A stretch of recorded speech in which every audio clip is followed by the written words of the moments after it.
Recibí una llamada del director de la prepa de mi hijo, quien me dijo, su hijo tocó indebidamente a una chica de primer año esta mañana. Necesito que venga de inmediato. Se me revolvió el estómago al escucharlo hablar de cómo Leo había estado siguiendo a esta chica a su casa durante semanas. Ahora todo tenía sentido. Las salidas repentinas de Leo después de clases. Su supuesto club de arte después de la escuela que ningún maestro podía confirmar. Agarré mis llaves y me dirigí a la escuela, preguntándome en qué había fallado como madre. Cuando llegué a la oficina, vi a la chica. Tenía la falda rota, un moretón en forma de mano en el cuello, y su papá estaba a su lado con una mirada que parecía que mataría a Leo si lo veía. El director Morales sacó una tablet y me mostró fotos de los muslos de Ana. Moretones profundos, oscuros. Leo siguió a Ana a la bodega durante la clase de educación física. Bloqueó la puerta y la agredió allí. Puso el video de seguridad. Un video que mostraba a Ana entrando. 5 segundos después, Leo entra detrás de ella. 4 minutos después, Ana sale corriendo, llorando y cojeando. La falda rota, sangre escurriendo por sus piernas. 15 segundos después, Leo sale, con balones de básquetbol en los brazos para parecer inocente. El padre de Ana se levantó. Quiero que arresten a Leo. Otros 2 estudiantes confirmaron que el video era real. Llamaron a Leo a la oficina de inmediato. Cuando vio a Ana, se le desfiguró la cara. Leo, ¿seguiste a Ana?, preguntó el director Morales. No, ni siquiera la conozco. El padre de Ana explotó. Deja de mentir, vimos los moretones. Leo lo ignoró y se volteó hacia mí. Amá, yo no la toqué. No sé por qué me culpan. Pero yo había visto el video. Había visto los moretones. Leo fue expulsado. Llamaron a la policía. Si lo declaraban culpable, terminaría en el registro de agresores y su vida quedaría destruida. La policía arrestó a Leo esa noche. En la estación, lo interrogaron durante horas. Cuando lo recogí, tenía los ojos rojos. Amá, yo estaba en la cancha de básquet. Yo no hice esto. Leo, ¿y la evidencia? Sé cómo se ve, pero soy inocente. Eres mi mamá. Por favor, créeme. Al día siguiente, la familia de Ana contrató a un abogado y salió en las noticias locales. Mostraron el video de seguridad. Tenemos pruebas de video y médicas, dijo el abogado a los reporteros. Esa misma tarde, alguien pintó VIOLADOR en la puerta de nuestro garage. Los amigos de Leo le enviaron amenazas de muerte. El fiscal acusó a Leo como adulto debido a la abrumadora evidencia. Mi abogada Viviana parecía derrotada. He visto condenas con menos pruebas. Leo apenas comía, apenas dormía, pero nunca cambió su historia. Amá, yo no lo hice. Solo fui por los balones. Entonces, una mañana sonó mi teléfono. Era el padre de Ana. Necesito hablar con usted. ¿Puede venir a mi casa? Su voz sonaba diferente, temblando. Cuando llegué, estaba sentado en la mesa de su cocina con el celular de Ana. Revisé sus mensajes, dijo.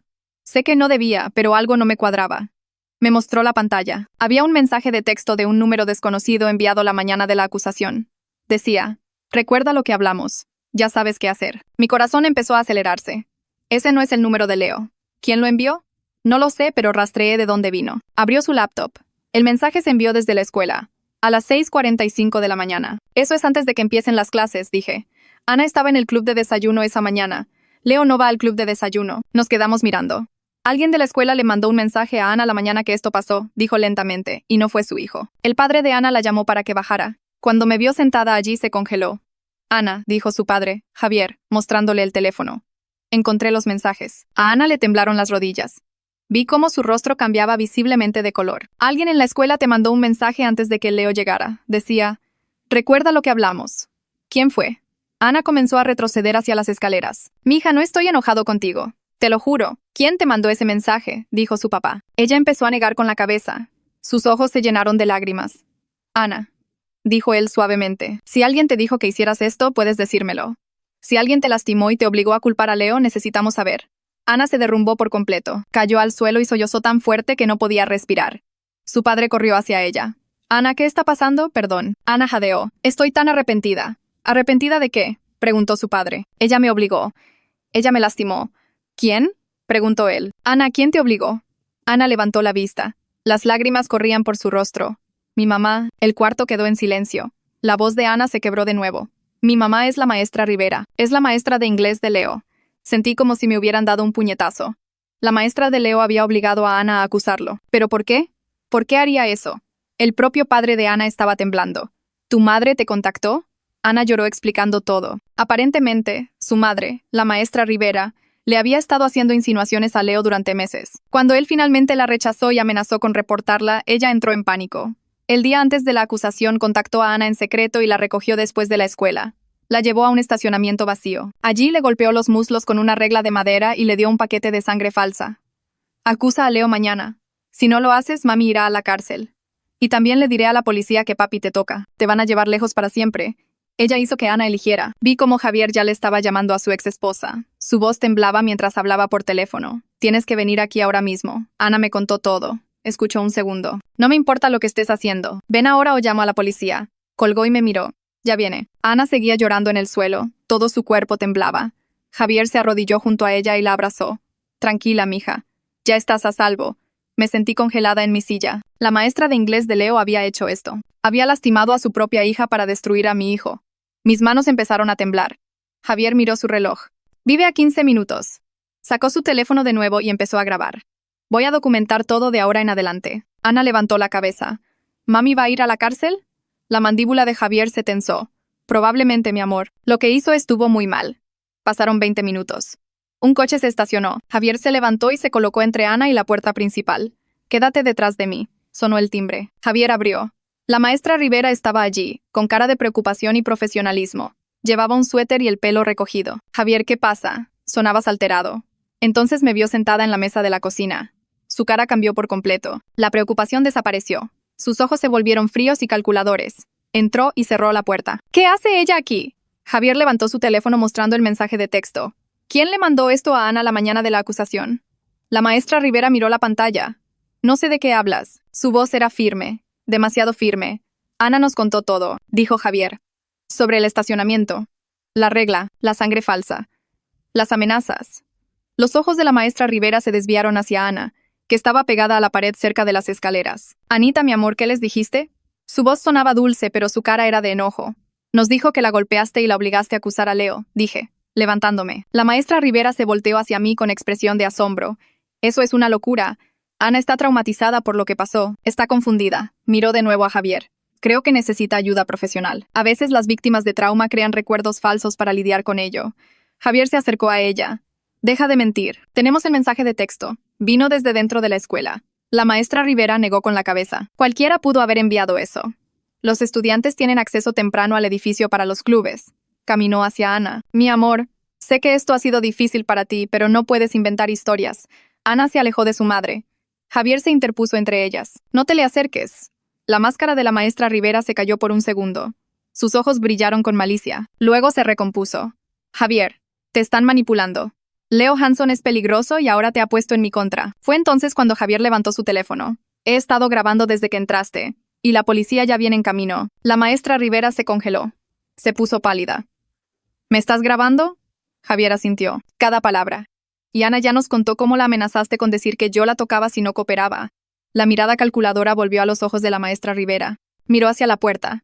Esto es ridículo. Me voy. Se volteó hacia la salida, pero Javier le bloqueó el paso. No vas a ningún lado. La maestra Rivera intentó empujarlo. Quítate de mi camino. Saqué mi celular y le marqué a Viviana, nuestra abogada. Respondió al segundo timbrazo. La maestra Rivera está aquí. Intentó irse cuando la confrontamos. La policía viene en camino. La voz de Viviana sonó clara y aguda. No la dejen ir. Sigan grabando todo. La maestra Rivera escuchó esto y su rostro se crispó. No tienen derecho a retenerme aquí. Miró a Ana. Diles la verdad. Diles que inventaste esto porque estás enojada con mami. Ana empezó a llorar más fuerte. Se oyeron sirenas a lo lejos, acercándose. Las manos de la maestra Rivera empezaron a temblar. Esto es un malentendido. Ana está confundida. Ha pasado por un trauma. Las sirenas sonaban más fuerte. 2 patrullas se detuvieron afuera. Javier abrió la puerta. El detective Castro se bajó junto con otros 2 oficiales. Miró a Javier. Recibimos su llamada. Javier señaló a la maestra Rivera. Ella coaccionó a mi hija para hacer acusaciones falsas. Golpeó a Ana con una regla para crear moretones y le dio sangre falsa. El detective Castro miró a la maestra Rivera. Voy a necesitar que nos acompañe. La voz de la maestra Rivera se volvió aguda y llena de pánico. Esto es una locura. Soy maestra. Nunca lastimaría a mi propia hija. El detective sacó unas esposas. Señora, necesitamos tomar su declaración. Tiene derecho a guardar silencio. La maestra Rivera empezó a llorar. Lágrimas de verdad esta vez. Por favor, no hice nada malo. Ana está confundida. Está traumatizada por lo que Leo le hizo. El detective Castro continuó leyéndole sus derechos mientras le ponía las esposas. Tiene derecho a un abogado. Si no puede pagar un abogado, se le proporcionará uno. La maestra Rivera miró a Ana. Mija, diles que mami no te lastimó. Diles la verdad. Ana se volteó y hundió la cara en el costado de Javier. Ni siquiera quiso mirar a su madre. El detective condujo a la maestra Rivera hacia la puerta. Ella seguía protestando. Esto es un error. Soy inocente. Están cometiendo un terrible error. La subieron a la parte trasera de la patrulla. Vi por la ventana cómo se sentaba allí, llorando y hablando sola. El detective volvió a entrar. Necesitamos tomar la declaración de Ana. ¿Hay algún terapeuta infantil disponible? Javier asintió. Nuestra terapeuta familiar. Le llamaré. Sacó su teléfono. 15 minutos después, llegó una mujer con ojos amables y voz suave.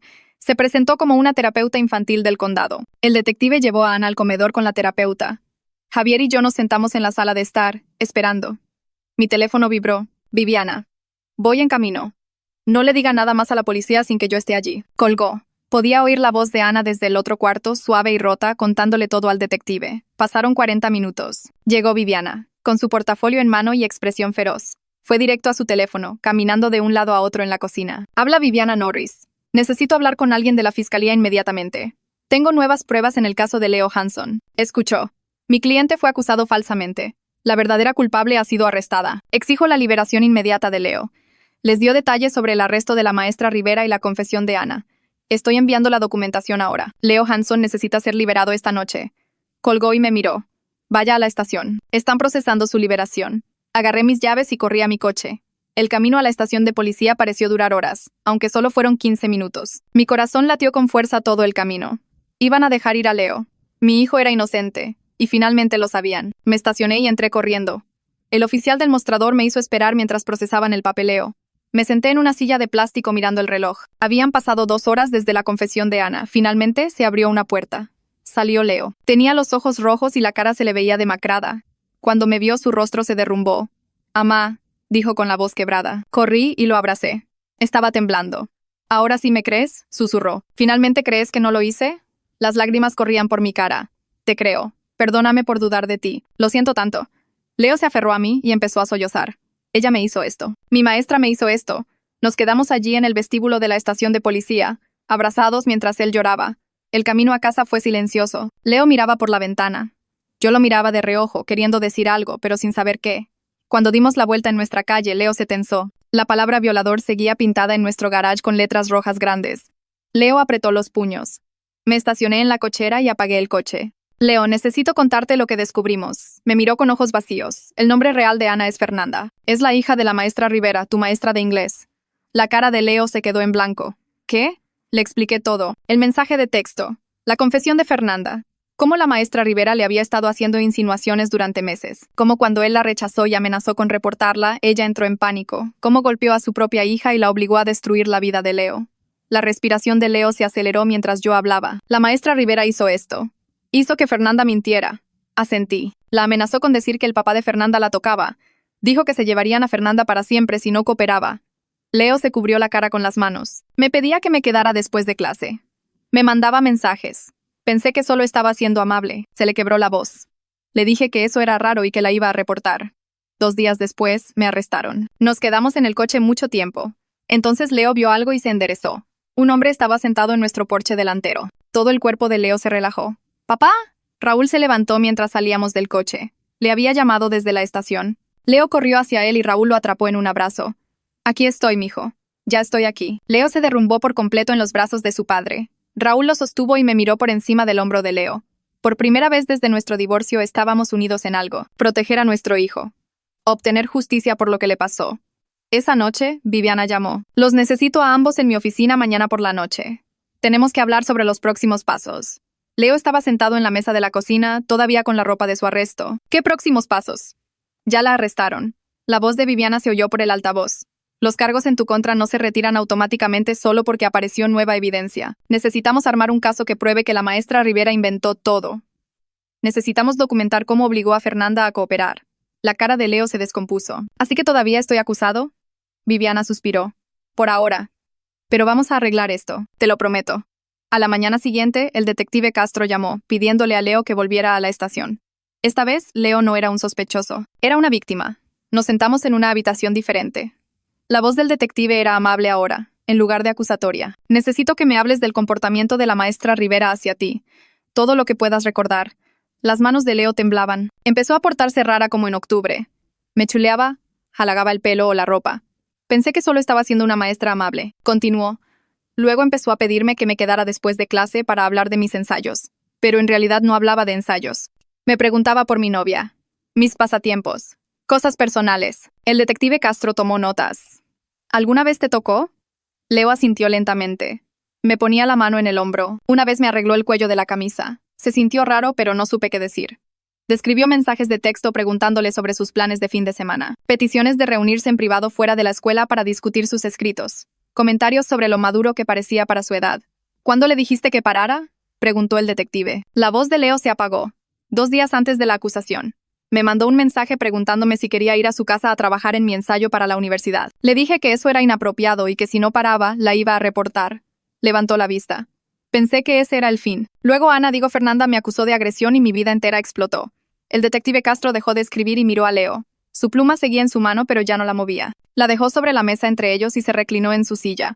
El detective estudió la cara de Leo por un largo momento antes de volver a hablar. Le preguntó por qué Leo nunca le dijo a nadie sobre el comportamiento de la maestra Rivera cuando estaba sucediendo. Los hombros de Leo cayeron y miró fijamente la mesa. Explicó que se sentía avergonzado por todo el asunto. Un estudiante hombre acusando a una maestra de hacerle insinuaciones sonaba a locura. Nadie le creería.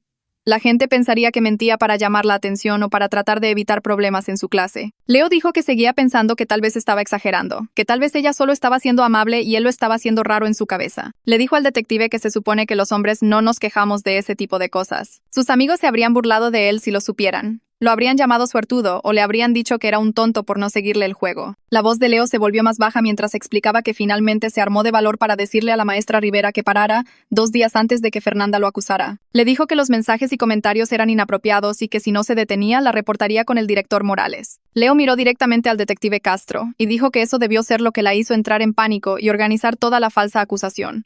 El detective asintió lentamente e hizo más anotaciones. Le dijo a Leo que esta información era crucial para el caso contra la maestra Rivera. Leo y yo salimos de la estación de policía 1 hora después. Pasaron 3 días antes de que tuviéramos más noticias. Estaba preparando el desayuno cuando mi teléfono sonó con un número que no reconocí. Una mujer se presentó como Rhonda Castro de la oficina del distrito escolar de la SEP. Explicó que el distrito estaba haciendo su propia investigación sobre la conducta de la maestra Rivera, aparte del caso penal. Rhonda dijo que necesitaban entrevistar a Leo sobre sus experiencias con la maestra Rivera y también hablar con sus compañeros de clase. Preguntó si podíamos ir a su oficina la tarde siguiente. Acepté y anoté la dirección. Leo seguía durmiendo cuando terminó la llamada, así que lo dejé descansar. Cuando despertó, le conté sobre Rhonda y él solo asintió. Se veía cansado. Al día siguiente fuimos al edificio de oficinas del distrito en el centro. Rhonda nos recibió en el vestíbulo y nos llevó a una pequeña sala de conferencias. Tenía una laptop y un bloc de notas legal frente a ella. Le agradeció a Leo por venir y le explicó que estaba entrevistando a todos los estudiantes actuales y antiguos de la maestra Rivera para ver si había un patrón de comportamiento inapropiado. Leo le dijo a Rhonda lo mismo que le dijo al detective Castro sobre los comentarios, los mensajes de texto y las solicitudes de reunirse en privado. Entonces Rhonda le preguntó si alguna vez notó que la maestra Rivera actuara de esa manera con otros estudiantes. Leo lo pensó un minuto antes de responder. Dijo que había otros 2 chavos en su clase de inglés que hacían bromas sobre que la maestra Rivera era rara o intensa. Decían que era demasiado amigable y siempre encontraba pretextos para tocarles los hombros o los brazos durante la clase. Leo dio los nombres de ambos estudiantes y Rhonda los anotó. Uno era de último año y el otro de segundo. Leo dijo que nunca pensó mucho en sus quejas en ese momento porque pensó que solo estaban exagerando. Pero ahora, mirando hacia atrás, tenía sentido. Leo mencionó que la maestra Rivera a veces hacía comentarios sobre sus cuerpos, diciendo cosas sobre lo atléticos que se veían o preguntando si hacían ejercicio. Rhonda hizo más preguntas sobre incidentes específicos que Leo presenció. Describió haber visto a la maestra Rivera ponerle la mano en la espalda a un chico mientras se inclinaba para ver su trabajo. Otra vez, le arregló el cuello de la camisa a otro estudiante y dejó su mano sobre su pecho. Leo dijo que los chicos se hacían caras de incomodidad cuando sucedía, pero nadie nunca dijo nada serio al respecto. Rhonda le agradeció a Leo por la información y dijo que contactaría a esos otros estudiantes para entrevistarlos. Salimos de su oficina y nos fuimos a casa. Esa noche, mi teléfono sonó de nuevo. Vi que era el director Morales y se me revolvió el estómago. Contesté y empezó a hablar de inmediato. Su voz sonaba tensa y cansada. Dijo que quería disculparse por cómo la escuela manejó todo con Leo. Admitió que le fallaron a Leo al creer la acusación sin hacer una investigación adecuada. El director Morales dijo que debería haber cuestionado por qué la hija de la maestra Rivera estaba haciendo la acusación y haber investigado posibles motivos. Ofreció hacer una declaración pública limpiando el nombre de Leo. Le dije que necesitaba hablar con Viviana primero. Llamé a nuestra abogada después de colgar con el director Morales. Viviana escuchó lo que dijo y luego me dijo que esperara con la declaración pública. Explicó que si nos movíamos demasiado rápido, los abogados de la maestra Rivera podrían alegar difamación y podría complicar el caso legal. Viviana dijo que necesitábamos dejar que las pruebas se acumularan más antes de hacer declaraciones públicas. Entendí, pero me frustraba que Leo tuviera que seguir esperando a que limpiaran su nombre. Le conté a Leo sobre ambas llamadas y apenas reaccionó. Estaba sentado en el sofá mirando su teléfono. A la mañana siguiente las noticias locales retomaron la historia. Estaba tomando café cuando vi la alerta en mi teléfono. El titular decía: nuevas pruebas sugieren que las acusaciones contra un estudiante local podrían haber sido inventadas. No usaron el nombre de Leo en el artículo, pero mencionaron el arresto de la maestra Rivera. El reportero escribió que la policía descubrió que la maestra había estado haciendo insinuaciones inapropiadas a un estudiante varón que la rechazó. En una hora, nuestro teléfono empezó a sonar constantemente. Diferentes reporteros querían entrevistas. Querían hablar con Leo sobre lo que pasó. Viviana llamó y nos dijo que no contestáramos a ninguno. Dijo que hablar con los medios en este momento podría perjudicar la investigación. Nos recordó que todo lo que dijéramos podría usarse en la corte más tarde. Puse mi teléfono en silencio y le dije a Leo que hiciera lo mismo. Las llamadas siguieron llegando todo el día. Al anochecer, había 20 llamadas perdidas de diferentes estaciones de noticias y periódicos. Abrí mi laptop y busqué el nombre de Leo para ver qué decía la gente en línea. Sus cuentas de redes sociales seguían públicas y revisé los comentarios. Se me cayó el corazón al leerlos. Las publicaciones seguían inundadas de mensajes de odio y amenazas, aunque la noticia de su liberación se estaba extendiendo. Alguien escribió que Leo era un depredador que se salió con la suya por un tecnicismo. Otra persona dijo que toda la historia sobre la maestra Rivera fue inventada por los abogados de Leo para crear una duda razonable. Seguí bajando y encontré cosas peores. Amenazas de muerte. Gente diciendo que esperaba que Leo muriera. Alguien publicó nuestra dirección y dijo que la gente debería asegurarse de que Leo nunca se sintiera seguro de nuevo. Pero también había nuevos comentarios defendiendo a la maestra Rivera.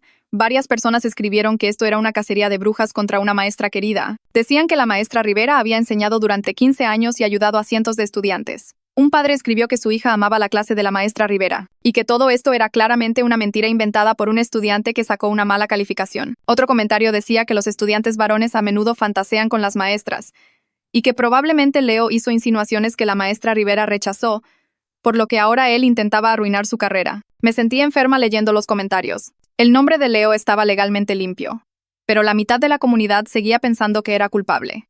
La otra mitad pensaba que la maestra Rivera era una víctima. Cerré la laptop y me di cuenta de que limpiar el nombre de Leo en la corte no arreglaría automáticamente su reputación en el mundo real. 2 días después, mi teléfono sonó con otro número desconocido. Casi no contesto, pero algo me hizo levantar el auricular. Una mujer se presentó como la doctora Salas. Dijo que era una terapeuta especializada en trauma por acusaciones falsas y testimonios coaccionados. La doctora Salas explicó que estaba trabajando con Fernanda y que Fernanda necesitaba desesperadamente disculparse con Leo directamente. Preguntó si Leo estaría dispuesto a participar en una sesión de terapia conjunta donde Fernanda pudiera hablar con él cara a cara. Le dije a la doctora Salas que le preguntaría a Leo, pero no creía que estuviera listo. Encontré a Leo en su cuarto y le conté sobre la llamada. Su rostro se endureció de inmediato. Dijo que no estaba listo para ver a la persona que destruyó su vida, incluso si fue obligada a hacerlo. Leo dijo que sabía intelectualmente que Fernanda fue manipulada por su madre, pero emocionalmente no podía soportar estar en la misma habitación con ella. Cada vez que cerraba los ojos veía su cara de ese día en la oficina del director cuando lo acusó. Le devolví la llamada a la doctora Salas y le dije que Leo aún no estaba listo. Dijo que entendía y que la llamara si él cambiaba de opinión. Apoyé completamente la decisión de Leo. Necesitaba proteger su propio proceso de sanación primero. El detective Castro me llamó una semana después con una actualización.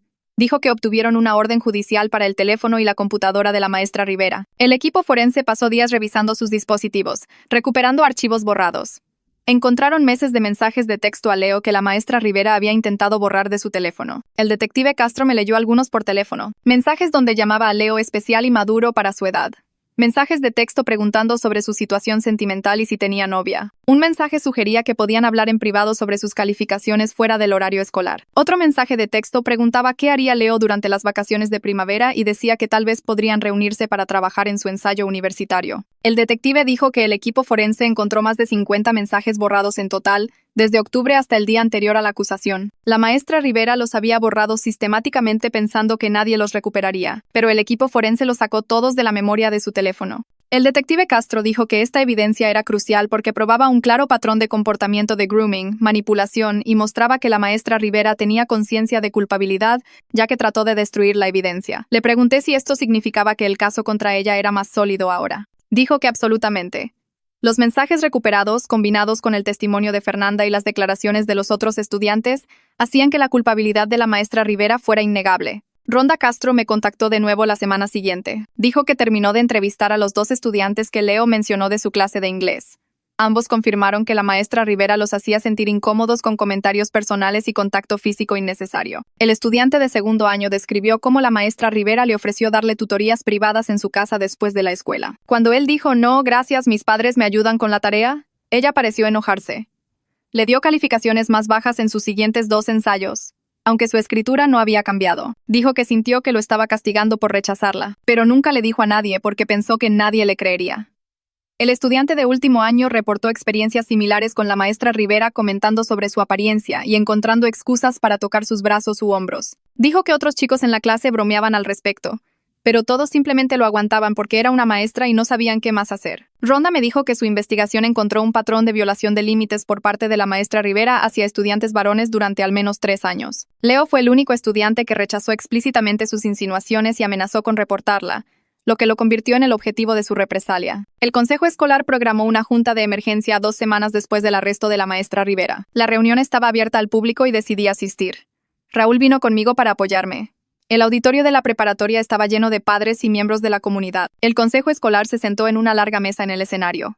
El superintendente explicó que votarían sobre si suspender a la maestra Rivera de inmediato sin goce de sueldo, en espera de los resultados de la investigación. Luego abrieron el micrófono para comentarios del público. Los padres hicieron fila. Algunos exigían que la maestra Rivera fuera despedida de inmediato.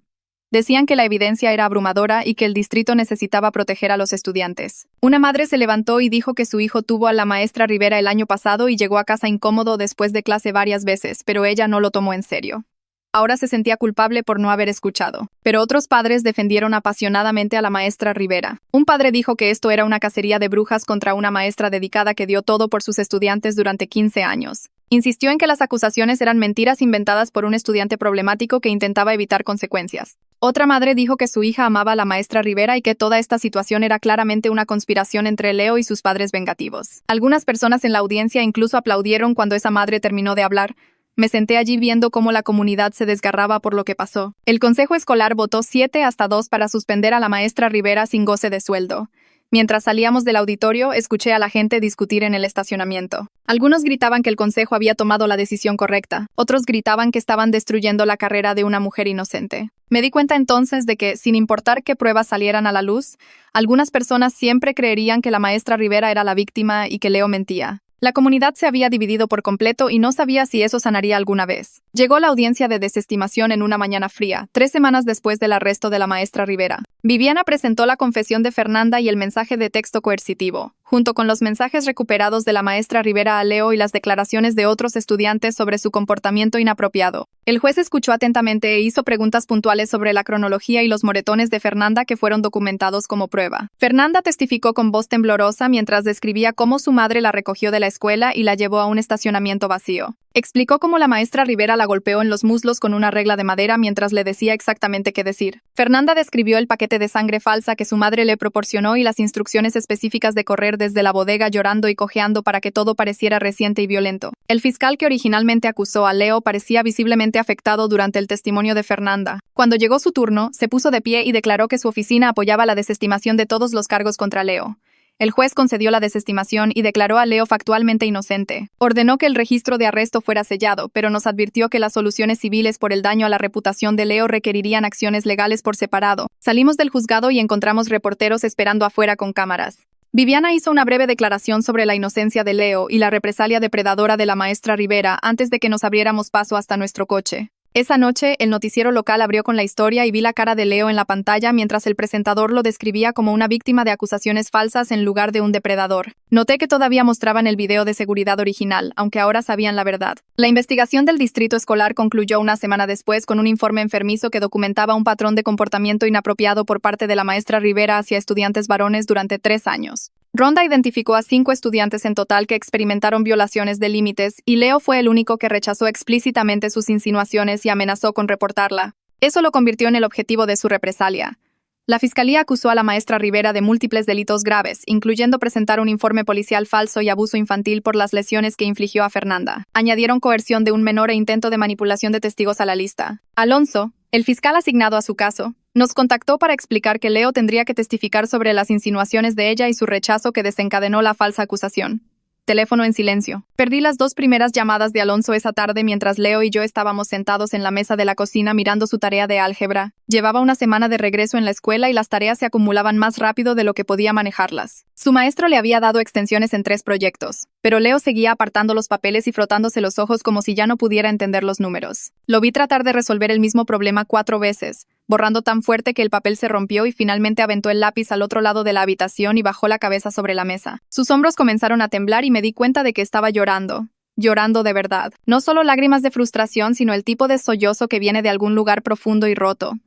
Acerqué mi silla y puse mi mano en su espalda. Levantó la cabeza y su cara estaba roja y húmeda y me miró con una derrota tan completa que me dolió el corazón. Dijo que la maestra Rivera le robó su 2º año de prepa y ahora estaba demasiado atrasado para ponerse al día. Dijo que se sentía estúpido sentado en clase mientras todos los demás entendían las lecciones y él no podía concentrarse porque su cerebro seguía reproduciendo el momento en que fue arrestado y expulsado. Dijo que las solicitudes para la universidad eran el próximo año y sus calificaciones estaban arruinadas y ninguna escuela lo querría de todos modos porque cuando buscaran su nombre, encontrarían las acusaciones primero y la verdad enterrada en algún lugar de los comentarios. Lo abracé mientras lloraba por perder su futuro y le dije que lo resolveríamos juntos, pero, sinceramente, no sabía cómo arreglar este tipo de daño. A la mañana siguiente, me reuní con Viviana en su oficina en el centro y tenía 3 carpetas gruesas extendidas sobre la mesa de conferencias. Había estado trabajando en la demanda civil contra el distrito escolar y me explicó página por página de evidencia que mostraba que deberían haber detectado el patrón de la maestra Rivera hace años. La propia investigación del distrito había encontrado a 5 estudiantes en total que reportaron sentirse incómodos con su comportamiento durante 3 años. Viviana señaló las declaraciones de 2 estudiantes que se habían quejado con otros maestros sobre que la maestra Rivera era demasiado amigable y hacía comentarios raros sobre sus cuerpos. Me mostró correos electrónicos donde un padre le había preguntado al director Morales por qué la maestra Rivera le estaba enviando mensajes de texto a su hijo después del horario escolar sobre temas no escolares. Aparentemente, Morales le había dicho a la maestra Rivera que mantuviera las comunicaciones profesionales, pero nunca lo documentó ni le dio seguimiento. Viviana dijo que teníamos un caso sólido porque el distrito falló en proteger a Leo de una depredadora sobre la que tenían múltiples advertencias.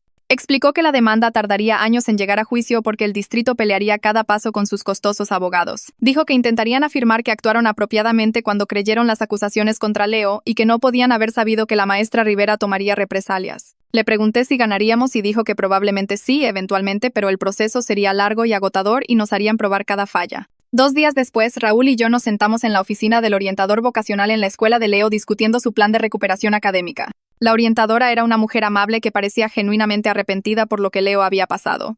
Mostró sus calificaciones actuales en su computadora y todos pudimos ver el daño. Estaba reprobando 2 materias y apenas pasando otras 3. Sugirió dejar su clase de física por completo para reducir su estrés y darle más tiempo para concentrarse en ponerse al día en sus otras materias. Dijo que sus maestros le darían adaptaciones como plazos extendidos y la opción de repetir exámenes si los reprobaba la primera vez. También se ofreció a escribir una carta a las universidades explicando que las calificaciones de 2º año de Leo se vieron afectadas por haber sido falsamente acusado y arrestado. Aunque todos sabíamos que esa carta solo les recordaría a los oficiales de admisiones que buscaran su nombre en línea.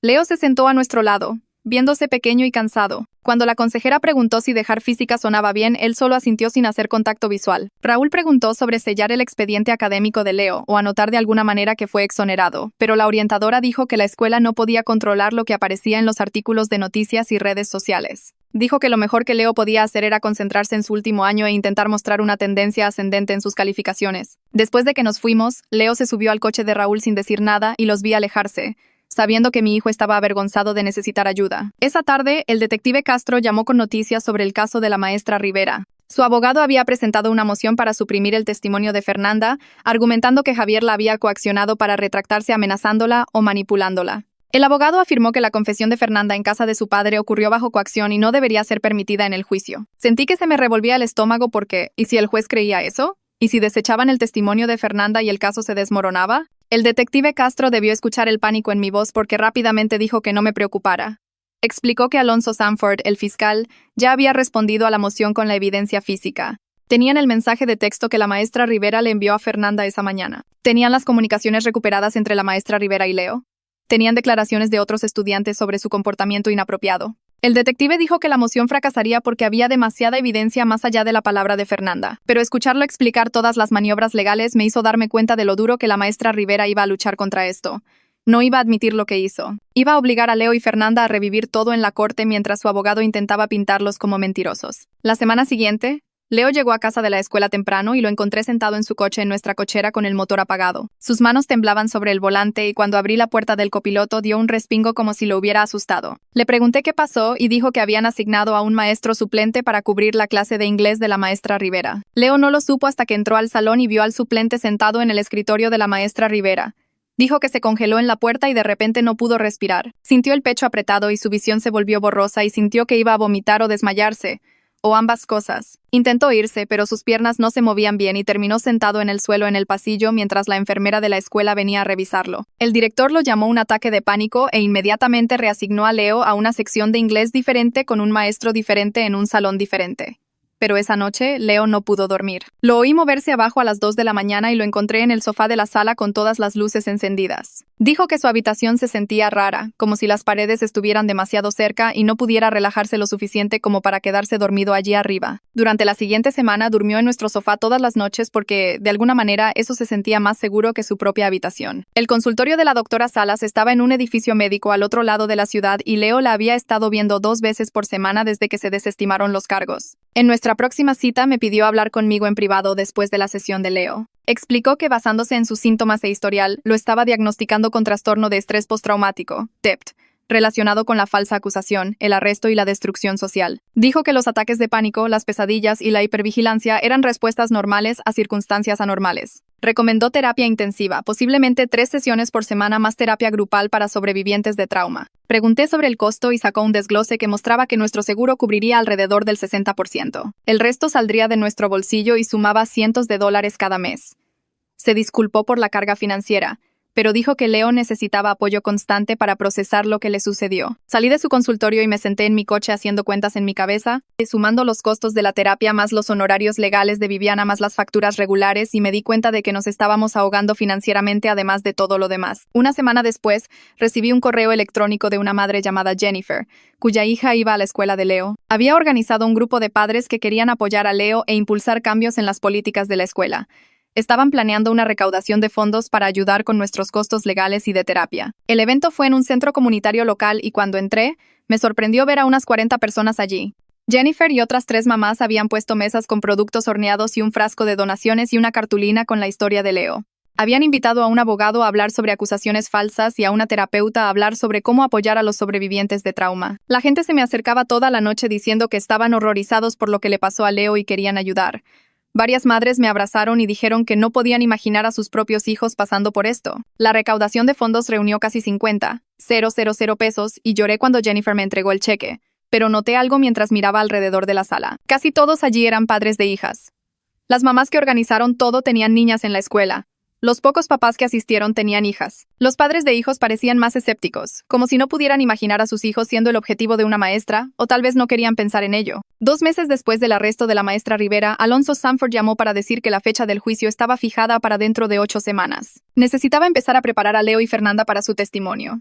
Nos reunimos en su oficina un sábado por la mañana y Fernanda ya estaba allí con Javier cuando llegamos. Leo y Fernanda no se habían visto desde la audiencia de desestimación y ambos parecían incómodos sentados en la misma habitación. Alonso explicó que Leo tendría que describir las insinuaciones de la maestra Rivera en detalle para el jurado. Tendría que relatar comentarios específicos que ella hizo sobre su apariencia, veces que tocó su hombro o brazo, mensajes de texto preguntando sobre su vida personal. La cara de Leo se puso roja mientras Alonso le pedía que practicara explicando cómo lo hacía sentir la maestra Rivera. Tuvo que decir en voz alta que su maestra de inglés le dijo que tenía ojos bonitos y que le preguntó si tenía novia y que sugirió que podían reunirse fuera de la escuela para discutir sus escritos. Vi la cara de mi hijo sonrojarse de vergüenza mientras revivía ser manipulado por una maestra de confianza. Mantuvo la mirada baja y su voz se volvió más baja mientras describía lo incómodo que lo hacía sentir y cómo finalmente le dijo que parara. Alonso dijo que lo estaba haciendo muy bien, pero que necesitarían practicar más antes del juicio porque la defensa intentaría hacer parecer que Leo malinterpretó o fomentó su atención. La semana siguiente, Viviana llamó para decirme que el fiscal del caso original de Leo quería hablar con nosotros. Su nombre era Juan Ayala y preguntó si podía reunirse en persona para disculparse. Nos encontramos en una cafetería y parecía genuinamente preocupado cuando se sentó frente a mí.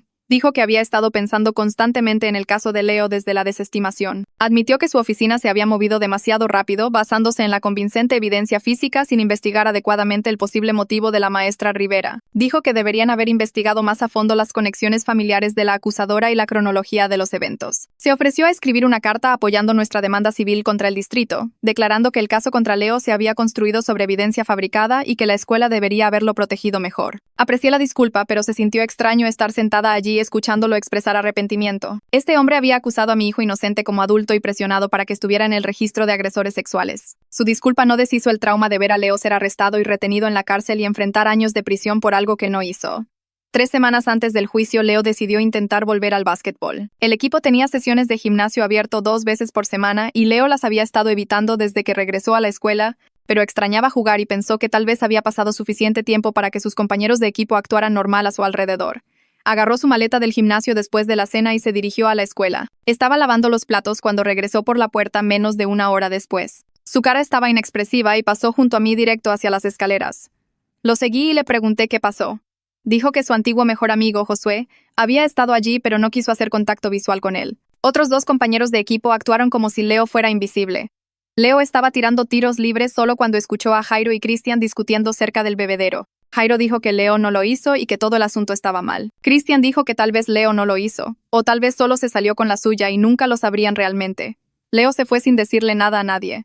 Me dijo que había terminado con el básquetbol para siempre. Dijo que el deporte estaba arruinado para él ahora porque incluso las personas que decían creerle todavía tenían dudas. 2 semanas después, Javier me envió un mensaje de texto diciendo que Fernanda se había transferido a un distrito escolar diferente al otro lado de la ciudad para alejarse de los rumores y las miradas. Dijo que ella quería que Leo supiera que estaba viendo a una terapeuta 3 veces por semana y trabajando duro para perdonarse a sí misma por lo que pasó. Le mostré a Leo el mensaje en mi teléfono mientras cenábamos. Lo leyó 2 veces y me devolvió el teléfono sin decir nada.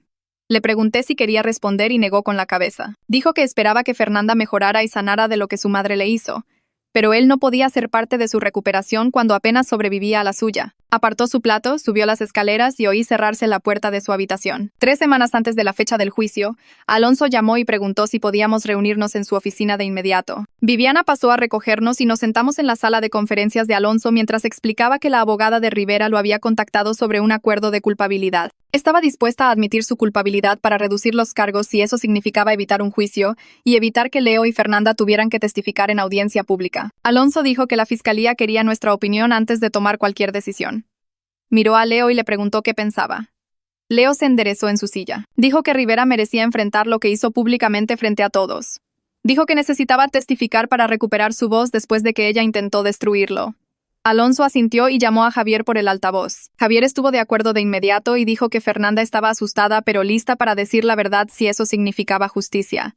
Alonso colgó y llamó a la abogada de Rivera allí mismo, frente a nosotros. Dijo que la verían en la corte y que no habría trato. Me sentí asustada por hacer pasar a Leo por un juicio, pero también orgullosa de su valentía para enfrentar a su abusadora.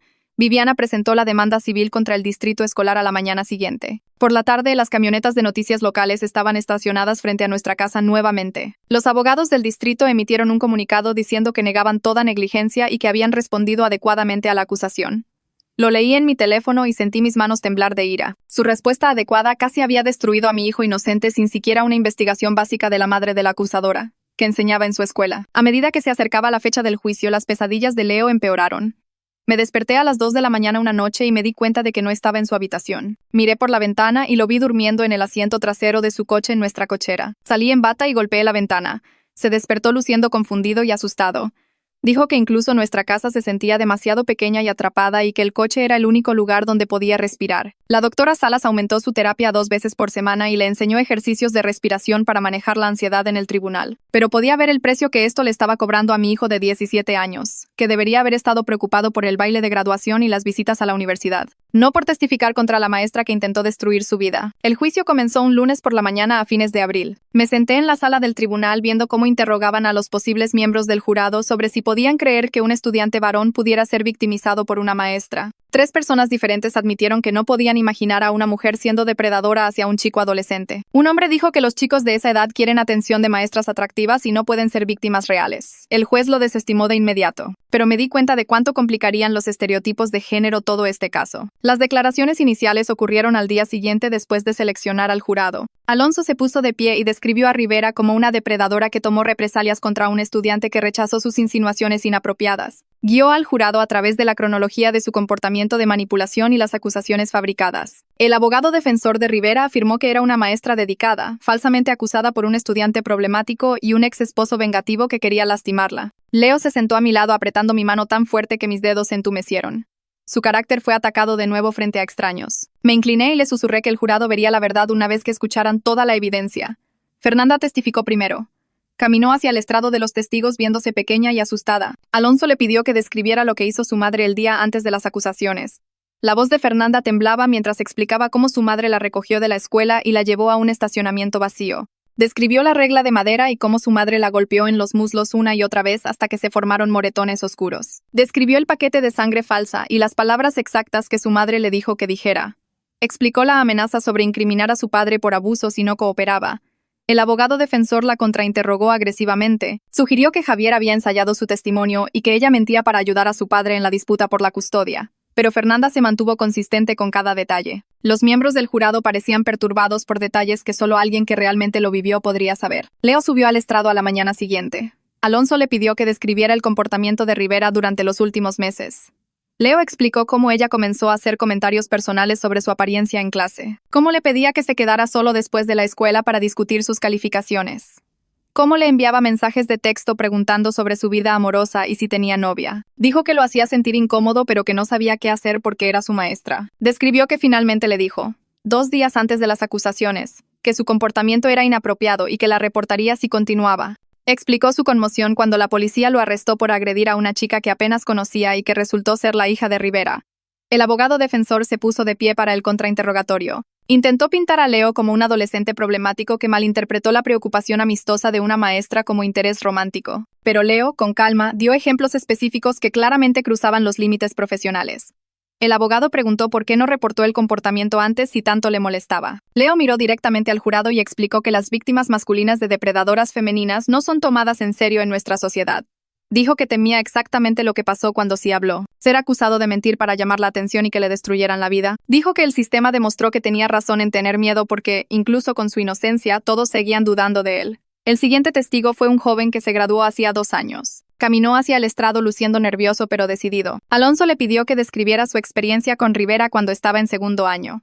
El chico explicó cómo ella lo retuvo después de clase un día para discutir su ensayo. Se paró demasiado cerca y elogió su apariencia. Luego se inclinó y lo besó en la boca antes de que pudiera reaccionar. Él la empujó y ella actuó como si nada hubiera pasado. Dijo que estaba demasiado avergonzado para decirle a nadie porque pensó que la gente diría que tenía suerte o que lo estaba inventando. Cuando escuchó sobre el caso de Leo en las noticias, se dio cuenta de que Rivera tenía un patrón y que necesitaba hablar. El abogado defensor intentó sugerir que mentía para llamar la atención o por dinero, pero el testigo se mantuvo tranquilo y dio detalles específicos sobre la disposición del salón de clases y lo que Rivera llevaba puesto ese día. Describió exactamente cómo olía a perfume de vainilla y cómo sintió sus manos en sus hombros. Los miembros del jurado se inclinaron hacia adelante, escuchando atentamente. Vi sus rostros cambiar de dudosos a convencidos. Esto ya no era solo la palabra de Leo contra la de una maestra. Este era un patrón documentado a través de diferentes años con diferentes víctimas. El abogado defensor no tuvo una buena respuesta para eso. Intentó encontrar agujeros en la cronología, pero el testigo había guardado mensajes de texto de amigos a los que les contó justo después de que sucedió. El detective Castro subió al estrado después del almuerzo. Trajo copias impresas de los mensajes de texto recuperados del teléfono de Rivera. Explicó cómo el equipo forense encontró meses de mensajes borrados a Leo. Los mensajes llamaban a Leo especial y preguntaban sobre su vida amorosa. Rivera sugirió que podían reunirse en privado fuera de la escuela para discutir sus calificaciones. El detective le mostró al jurado el mensaje coercitivo enviado a Fernanda la mañana de la falsa acusación. Explicó cómo los registros telefónicos demostraban que Rivera lo envió desde dentro de la escuela a las 6:45 de la mañana. El abogado defensor se levantó y afirmó que los mensajes estaban sacados de contexto. Sugirió que Rivera solo estaba siendo una maestra atenta, preocupándose por un estudiante con dificultades. El detective Castro se puso sus lentes para leer y metódicamente repasó cada mensaje con marcas de tiempo. Señaló cómo los mensajes de Rivera se volvieron cada vez más personales con el tiempo. Mostró cómo le preguntó a Leo sobre su situación sentimental 3 veces distintas. Resaltó el mensaje donde ella dijo que debían mantener sus conversaciones en privado. El detective explicó que el comportamiento de grooming, manipulación sigue patrones predecibles y que los mensajes de Rivera encajaban perfectamente en ese patrón. El abogado defensor intentó nuevamente sugerir explicaciones inocentes, pero el detective destruyó calmadamente cada argumento con evidencia específica. Para cuando terminó de testificar, el jurado parecía enojado. Después de 4 días de testimonio, ambas partes presentaron sus argumentos finales. El juez dio instrucciones al jurado y se retiraron a deliberar. Nos sentamos en el pasillo esperando. Leo caminaba de un lado a otro. Raúl compró café de la máquina expendedora, pero nadie lo bebió. Viviana revisaba su teléfono cada pocos minutos. Pasaron 6 horas antes de que el alguacil nos llamara de nuevo. El jurado entró en la sala del tribunal, luciendo serio. La portavoz se puso de pie cuando el juez preguntó si habían llegado a un veredicto. Dijo que encontraron a Rivera culpable de todos los cargos: abuso infantil por las lesiones a Fernanda, presentar informes policiales falsos, coerción de un menor, intento de manipulación de testigos. Rivera se sentó en la mesa de la defensa sin mostrar emoción mientras se leía cada veredicto de culpabilidad. Su abogado puso la mano en su hombro, pero ella no reaccionó. Rompí a llorar de alivio. Leo agarró mi mano y la apretó fuerte. El sistema finalmente reconoció lo que ella le hizo a él y a Fernanda. El juez agradeció al jurado y fijó la fecha de la sentencia para 3 semanas después. Salimos del juzgado y los reporteros nos rodearon en las escaleras. Viviana hizo una breve declaración sobre que se había hecho justicia. Esa noche no pude dormir pensando en lo cerca que estuvimos de que Leo fuera condenado en su lugar. 3 semanas después, volvimos para la sentencia. La sala estaba llena de gente de la comunidad. Algunos vinieron a apoyarnos. Otros vinieron a apoyar a Rivera. El juez entró y todos se pusieron de pie. Preguntó si alguien quería hacer declaraciones antes de la sentencia. Alonso llamó a Leo para hablar. Mi hijo caminó hacia el frente de la sala y se enfrentó al juez. Habló sobre cómo Rivera lo hizo sentir incómodo durante meses. Describió el miedo de ser arrestado por algo que no hizo. Explicó cómo los chicos de la escuela le enviaron amenazas de muerte y alguien pintó insultos en nuestro garage. Dijo que incluso después de que se demostrara su inocencia, algunas personas todavía piensan que es culpable. Se le quebró la voz cuando habló de perder a sus amigos y su amor por el básquetbol. Luego, Fernanda habló entre lágrimas sobre cómo su madre la golpeó con una regla y amenazó con incriminar a su papá. Javier la sostuvo de la mano mientras ella describía las pesadillas y la culpa.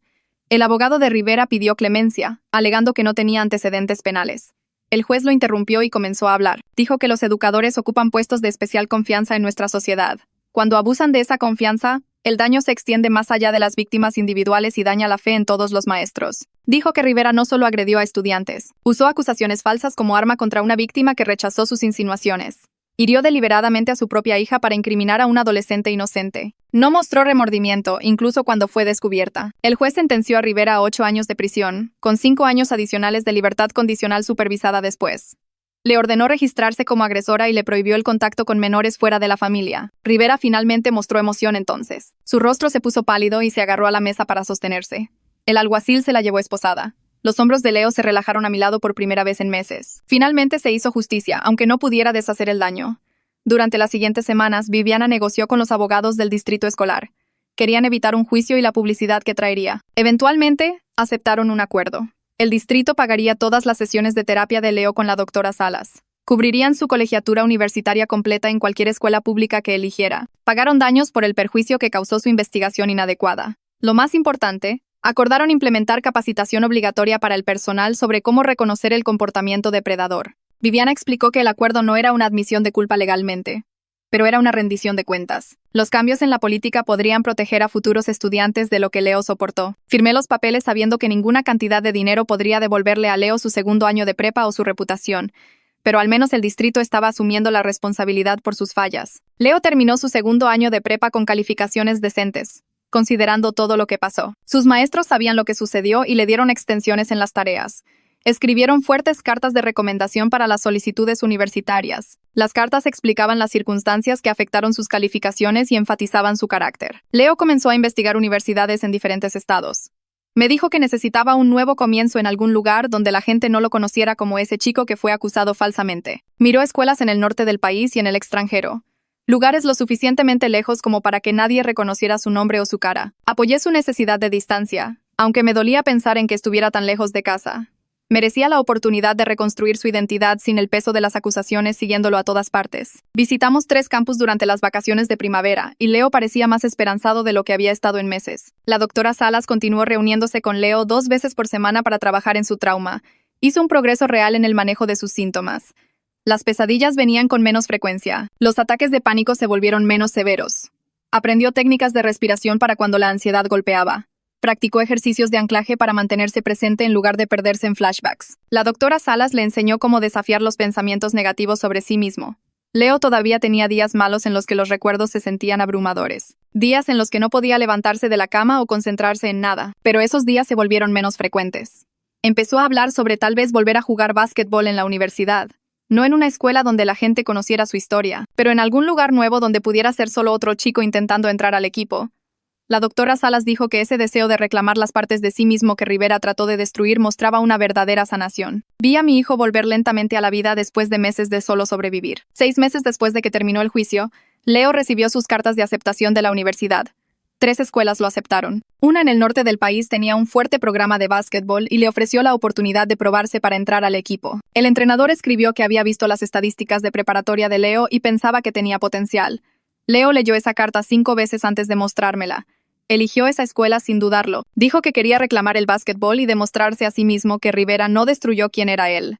Me asombró su fuerza, aún sabiendo que las cicatrices nunca desaparecerían por completo. Enviamos su depósito y comenzamos a planificar la mudanza. Leo parecía más ligero de alguna manera, como si finalmente pudiera respirar de nuevo sabiendo que tenía una ruta de escape de este pueblo y estos recuerdos. Una carta llegó para Leo una tarde en un sobre sin remitente. Adentro había una nota de Fernanda, enviada a través de la oficina de la doctora Salas. Fernanda escribió que estaba contenta de que Leo estuviera avanzando con su vida. Dijo que estaba trabajando en perdonarse a sí misma con la ayuda de su terapeuta. No pedía perdón ni una respuesta, solo quería que él supiera que lo sentía y que esperaba que él pudiera encontrar la paz. Leo leyó la carta 2 veces y luego la guardó en el cajón de su escritorio. Me dijo que aún no perdonaba a Fernanda.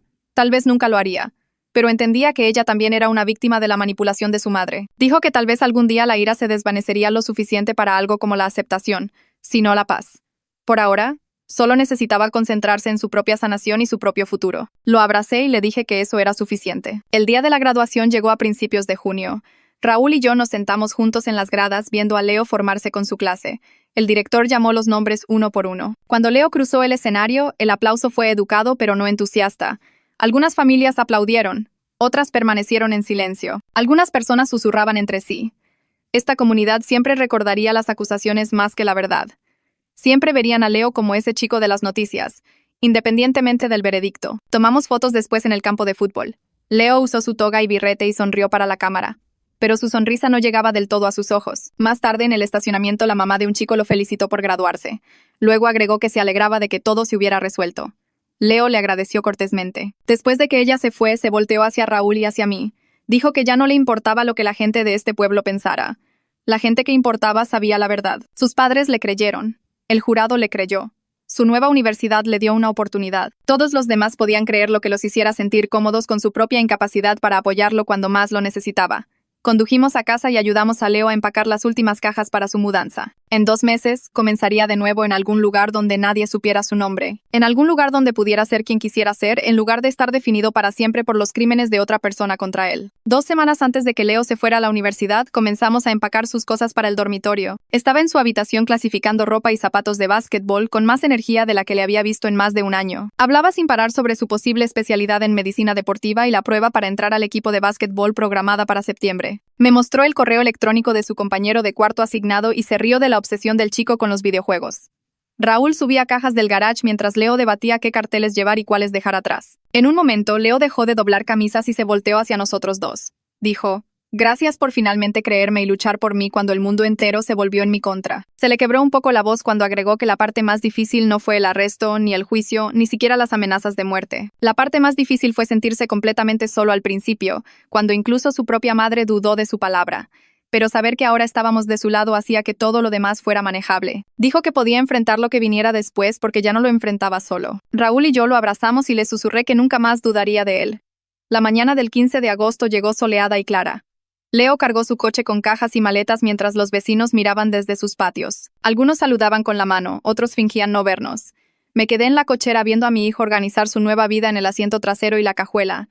Abrazó a Raúl primero, luego me rodeó con sus brazos. Me aferré a él quizás demasiado tiempo antes de dejarlo subir al asiento del conductor. Salió de la cochera y vi su coche desaparecer por la calle hacia la carretera que lo llevaría lejos. Esa noche, mi teléfono vibró con un mensaje de texto de Leo. Escribió que se presentó con su compañero de cuarto solo como Leo.